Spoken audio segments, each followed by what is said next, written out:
बात करते हैं भेड़ियों की। वो भेड़िए जिन्होंने इंसानी बसावट में अतिक्रमण कर लिया, और ये अतिक्रमण हुआ है यूपी के बहराइच में। रात होते ही भेड़ियों के आवाज से पूरा इलाका सहम जाता है। यहाँ इंसान ने हर कोशिश कर ली, जाल बिछा दिया, पिंजरे लगा दिए, ड्रोन उड़ा लिया, पटाखे जला दिए, लेकिन भेड़िए अभी भी पकड़ से दूर है। पुलिस और वन विभाग के साथ अब शार्प शूटर भी दिन रात गश्त कर रहे हैं, कभी पैदल, कभी बाइक पर, तो कभी नावों में दूरियां नाप रहे हैं। पता नहीं कब कहां से किसी कोने पर कोई भेड़िया नजर आ जाए और फिर उसे ढेर कर दिया जाए।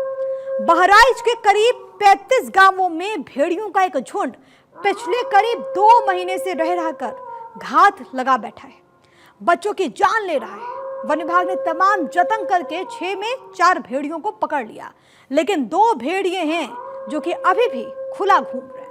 अब हालात ये हैं कि वन विभाग इन भेड़ियों को जिंदा या फिर मुर्दा पकड़ना चाहता है, क्योंकि इन भेड़ियों की आजादी का मतलब है इंसानों की आजादी का छिन जाना।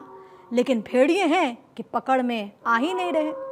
आदमखोर भेड़ियों से बचने के लिए गांव वाले अब नाइट शिफ्ट भी कर रहे हैं। गांव वालों की तरफ से कोशिश है कि किसी तरीके से भेड़ियों को पकड़ लिया जाए।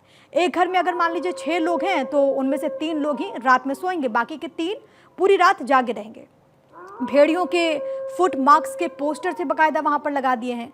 लोगों से कहा जा रहा है कि वो अकेले घर से बाहर ना निकले, परिवार की सुरक्षा हो, इसके लिए हर घर से लोग वहां पर पहरेदारी कर रहे हैं।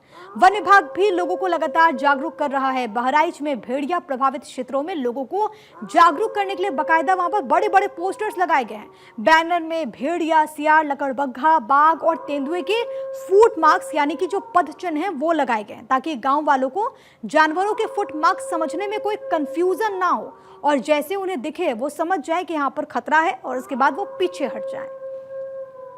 इसी रास्ते से भेड़िया आया और सामने बने घर में भेड़िए ने एक 12 वर्षीय संगम लाल बच्चे पर हमला कर दिया। भेड़िया उसको खींच कर ले जाना चाहता था, अपना निवाला बनाना चाहता था, लेकिन ग्रामीणों की मुस्तैदी के चलते वो बच्चा बच गया और भेड़िया इन्हीं जंगलों में भागकर सफल हो गया।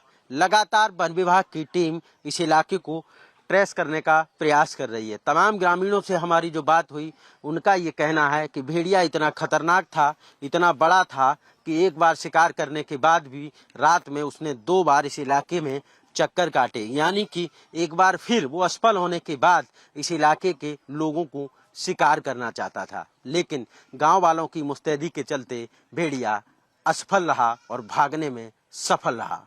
कैमरामैन रोशन के साथ आशुतोष मिश्रा, बहराइच।